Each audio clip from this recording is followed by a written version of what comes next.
नमस्कार news bulletin में आपके साथ मैं हूं श्वेता तिवारी। बुलेटिन में रुक करेंगे बालोतरा का, जहां बस ओवरटेक के दौरान अनियंत्रित होकर हादसे का शिकार हो गई। साथ ही बात होगी हवेली की, जहां चंदन नगर में पटाखों जैसी आवाज करने वाले मॉडिफाइड साइलेंसर पर पुलिस की बड़ी कार्रवाई की गई। ऐसी तमाम खबरों पर विस्तार से करेंगे चर्चा। बालोतरा जिले में कल्याणपुर के पास MR ट्रैवल्स की बस ओवरटेक के दौरान अनियंत्रित होकर हादसे का शिकार हो गई। दुर्घटना में करीब आधा दर्जन लोग गंभीर रूप से घायल हो गए। सूचना मिलते ही पुलिस और स्थानीय प्रशासन मौके पर पहुंचा और घायलों को नजदीकी अस्पताल में भर्ती कराया गया। घायलों की स्थिति को लेकर आधिकारिक जानकारी का इंतजार है, जबकि पुलिस मामले की जाँच में जुटी है। बालोतरा से सी न्यूज संवाददाता अर्जुन राणा की रिपोर्ट। चंदन नगर क्षेत्र में बढ़ते ध्वनि प्रदूषण और शिकायतों के बाद पुलिस ने पटाखों जैसी आवाज करने वाले मॉडिफाइड साइलेंसर के खिलाफ विशेष अभियान चलाया।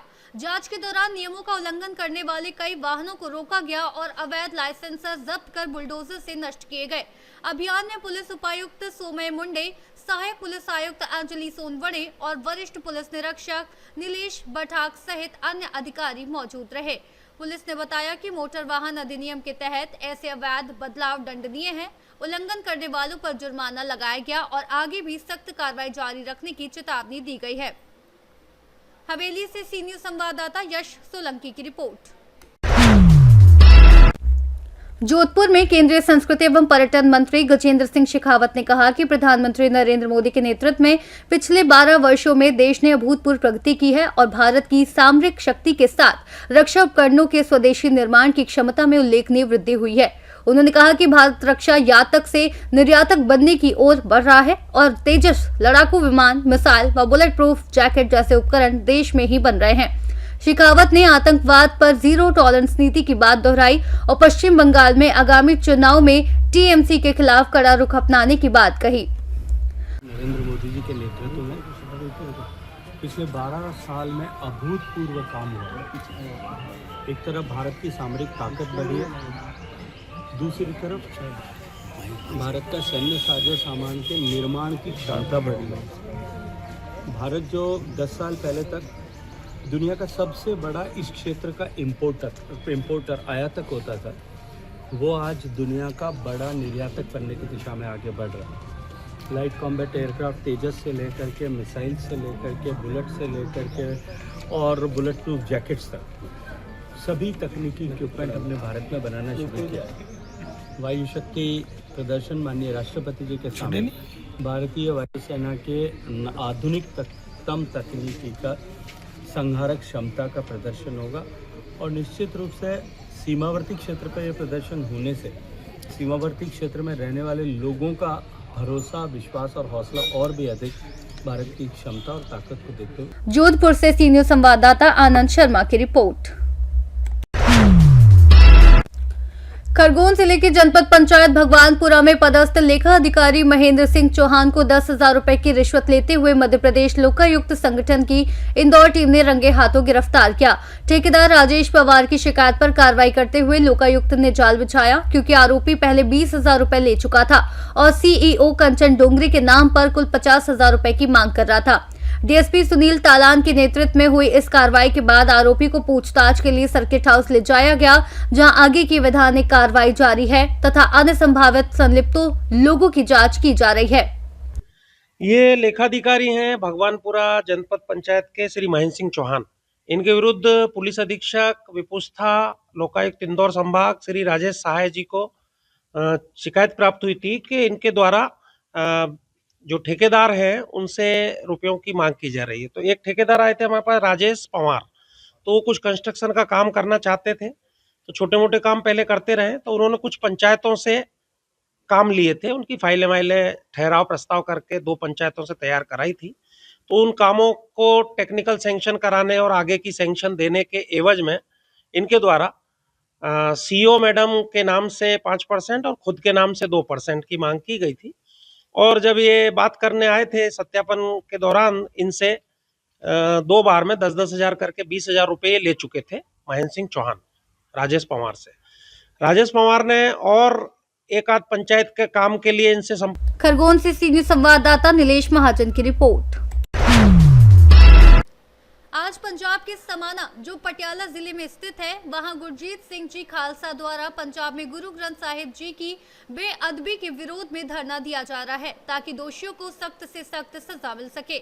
उनके समर्थन में आज पंजाब के लुधियाना से जालंधर के लाडोवाली टोल प्लाजा को जनता के लिए फ्री करवाकर रोष प्रकट किया गया और पंजाब सरकार से मांगे पूरी करने की अपील की गई। सत श्री अकाल सर। सर मैं ਤੁਹਾਨੂੰ ਪੁੱਛਣਾ ਚਾਹਾਂਗਾ ਜਿਹੜਾ ਤੁਸੀਂ ਆਹ ਕਿਸਾਨ ਅੰਦੋਲਨ ਜਿਹੜਾ ਮੋਰਚਾ ਲੱਗਿਆ ਲਾਡੋਵਾਲੀ ਟੋਲ ਪਲਾਜ਼ੇ ਦੇ ਉੱਤੇ ਇਹ ਕਿਸ ਸੰਬੰਧੀ ਤੁਸੀਂ ਲਗਾਇਆ ਹੈ ਤੇ ਕੀ ਤੁਹਾਡੀਆਂ ਸਰਕਾਰ ਤੋਂ ਮੰਗਾਂ ਹੈ ਜੀ? ਜਿਹੜਾ ਅੱਜ ਇਹ ਲਾਡੋਵਾਲ ਟੋਲ ਪਲਾਜ਼ਾ ਅਸੀਂ ਪਰਚੀ ਮੁਕਤ ਕੀਤਾ, ਇਹਨੂੰ ਫ੍ਰੀ ਕੀਤਾ ਗਿਆ। ਇਹ ਗੁਰਜੀਤ ਸਿੰਘ ਜੀ ਖਾਲਸਾ ਸਮਾਣੇ ਦੇ ਵਿੱਚ 16 ਮਹੀਨਿਆਂ ਦੇ ਉੱਪਰ ਦੇ ਸਮਾਂ ਉੱਥੇ ਇੱਕ ਟਾਵਰ ਤੇ 400 ਫੁੱਟ ਉਚਾਈ ਤੇ ਮੋਰਚਾ ਲਾ ਕੇ ਬੈਠੇ ਨੇ। ਸਾਡੀ ਮੰਗ ਆ ਉਹ ਇਸ ਗੱਲ ਦਾ ਉਹਨਾਂ ਨੇ ਮੋਰਚਾ ਲਾਇਆ ਸੀਗਾ ਕਿ ਸਾਡੇ ਜਿਹੜੀਆਂ ਬੇਅਦਬੀਆਂ ਹੋ ਰਹੀਆਂ ਨੇ ਸ੍ਰੀ ਗੁਰੂ ਗ੍ਰੰਥ ਸਾਹਿਬ, ਚਾਹੇ ਕੁਰਾਨ ਸ਼ਰੀਫ ਹੋਵੇ ਚਾਹੇ ਗੀਤਾ ਹੋਵੇ, ਇਹਨਾਂ ਨੂੰ ਬੇਅਦਬੀਆਂ ਨੂੰ ਰੋਕਣ ਦੀ ਖਾਤਰ ਸਰਕਾਰ ਤੋਂ ਮੰਗ ਆ ਵੀ ਇਹਦੇ ਸਖਤ ਕਾਨੂੰਨ ਬਣਾ ਕੇ ਸਖਤ ਕਾਨੂੰਨ ਬਣਾਇਆ ਜਾਵੇ ਵੀ ਜੇ ਕਾਨੂੰਨ ਬਣ ਜੂਗਾ, ਸਖਤ ਸਜ਼ਾਵਾਂ ਹੋਣਗੀਆਂ ਤਾਂ ਬੇਅਦਬੀਆਂ ਨੂੰ ਰੋਕਿਆ ਜਾ ਸਕਦਾ। ਉਹਦੇ ਸਬੰਧ ਦੇ ਵਿੱਚ ਅੱਜ BKG ਸਿੱਧੂਪੁਰ ਐਸਪੀਐਮ ਗੈਰ ਰਾਜਨੀਤਿਕ ਕਲਿਓ ਪੂਰੇ ਪੰਜਾਬ ਦੇ ਜਿਹੜੇ ਟੂਲ ਫਰੀ ਨੇ ਉਹਨਾਂ ਦੇ ਸੰਬੰਧ ਦੇ ਵਿੱਚ ਕੀਤੇ ਗਏ ਨੇ ਔਰ ਸਾਡੀ ਸਰਕਾਰ ਤੋਂ ਮੰਗ ਆ ਵੀ ਜਿਹੜਾ ਗੁਰਜੀਤ ਸਿੰਘ ਜੀ ਖਾਲਸਾ ਲਗਾਤਾਰ 16 ਮਹੀਨੇ ਤੋਂ ਉਸ ਮੋਰਚੇ ਦੇ ਉੱਪਰ ਬੈਠੇ ਨੇ, ਉਹਨਾਂ ਨੂੰ ਸਰਕਾਰ ਨੂੰ ਜਗਾਉਣ ਦੀ ਖਾਤਰ ਅੱਜ ਉਹਨਾਂ ਦੇ ਵੀ 16 ਮਹੀਨੇ ਤੋਂ ਬੈਠੇ ਨੇ, ਕਾਨੂੰਨ ਦੀ ਮੰਗ ਕਰ ਰਹੇ ਨੇ। ਉਹਨਾਂ ਦੇ ਸੰਬੰਧ ਦੇ ਵਿੱਚ ਅੱਜ ਇਸ ਨੂੰ ਸਮਰਥਨ ਕਰਦੇ ਹੋਏ ਪੂਰੇ ਪੰਜਾਬ ਦੇ ਜਿਹੜੇ ਟੋਲ ਪਲਾਜ਼ੇ ਨੇ ਉਸ BKG ਸਿੱਧੂਪੁਰ ਦੇ ਫ੍ਰੀ ਕੀਤੇ ਗਏ। ਠੀਕ ਹੈ ਸਰ, ਧੰਨਵਾਦ। ਸਤਿ ਸ਼੍ਰੀ ਅਕਾਲ ਜੀ, ਮੈਂ ਗੁਰਸਿਮਰਨ ਸਿੰਘ ਜੀ ਸੀਨੀਅਰ ਭਾਰਤ ਤੋਂ। ਅੱਜ ਅਸੀਂ ਲਾਈਵ ਹੋਏ ਹੈਗੇ ਆ ਲਾਡੋਵਾਲੀ ਰੋਡ ਤੇ ਜਿਹੜਾ ਲੁਧਿਆਣੇ ਨੂੰ ਜਾਂਦਾ ਹੈ, ਨੈਸ਼ਨਲ ਹਾਈਵੇ ਜਿਹੜਾ ਟੋਲ ਪਲਾਜ਼ਾ ਹੈ, ਜਿਹੜਾ ਜੋ ਕਿ ਅੱਜ 11 ਤੋਂ ਲੈ ਕੇ 4 ਤੱਕ ਕਿਸਾਨਾਂ ਵੱਲੋਂ ਜੋ ਬੰਦ ਕਰਵਾਇਆ ਗਿਆ ਹੈ, ਉਹਦੇ ਸਿਲਸਿਲੇ ਦੇ ਵਿੱਚ ਅਸੀਂ ਲਾਈਵ ਹੋਏ ਹਾਂ ਤੇ ਅੱਜ ਅਸੀਂ ਪੁੱਛਦੇ ਹਾਂ ਇਹਨਾਂ ਕਿਸਾਨਾਂ ਨੂੰ ਕਿ ਉਹਨਾਂ ਨੇ ਕੀ ਮੰਗਾਂ ਆ ਤੇ ਉਹ ਕੀ ਚਾਹੁੰਦੇ ਨੇ ਤੇ ਉਹਨਾਂ ਨੇ ਕਿਉਂ ਇਹ ਬੰਦ ਕੀਤਾ ਹੈ। ਜੁੜੇ लुधियाना से सीनियर संवाददाता गुरसिमरन सिंह की रिपोर्ट। पोदार इंटरनेशनल स्कूल रोहकल में कला एवं विज्ञान प्रदर्शनी का भव्य आयोजन हुआ, जिसका उद्देश्य विद्यार्थियों के सर्वांगीण विकास को बढ़ावा देना था। इस वर्ष की कला प्रदर्शनी आर्ट शेप्स द फ्यूचर थी, जिसमें छात्रों ने चित्रकला, प्रकृति दृश्य, कागज कला, टेक्सटाइल और डिजाइन के आकर्षक नमूने प्रस्तुत किए। विज्ञान प्रदर्शनी में सोलर सिस्टम, ड्रिप इरिगेशन, भूकंप तीव्रता मापक, कृषि उपकरण, कचरा प्रबंधन और आर्टिफिशियल इंटेलिजेंस जैसे मॉडल प्रदर्शित किए गए। प्रमुख अतिथि डॉक्टर दत्तात्रेय बनकर और शिल्पकार शिवराज टेटमे ने विद्यार्थियों को सृजनात्मकता और करियर अवसरों की जानकारी दी। प्राचार्य विशाल जाधव ने कहा कि इस तरह के आयोजन विद्यार्थियों को अपनी प्रतिभा दिखाने का मंच प्रदान करते हैं। प्रदर्शनी ने बच्चों के आत्मविश्वास, जिज्ञासा और रचनात्मकता को नई दिशा दी। पुणे से सीनियर संवाददाता प्रमोद कागड़े की रिपोर्ट। रांची के रातों स्थित आदिवासी बाल विकास विद्यालय में होली के अवसर पर युवा नेता ओम शंकर गुप्ता ने कक्षा 1 से 5 तक के बच्चों के बीच पिचकारी वितरित कर उनके साथ सादगी और उत्साह के साथ त्योहार मनाया।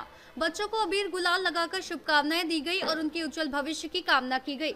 इस दौरान हेडमास्टर रोहित सर ने कहा कि ऐसे कार्यक्रमों से बच्चों में प्रेम और भाईचारे की भावना बढ़ती है। ओम शंकर गुप्ता ने होली को एकता और सौहार्द का पर्व बताते हुए समाज के हर वर्ग तक खुशियां पहुंचाने की बात कही। विद्यालय प्रबंधन और स्थानीय लोगों ने इस पहल की सराहना की। रांची से सीनियर संवाददाता नदीम दानिश की रिपोर्ट। न्यूज बुलेटिन में फिलहाल इतना ही। देश और दुनिया की तमाम बड़ी खबरों के लिए देखते रहिए सी न्यूज भारत।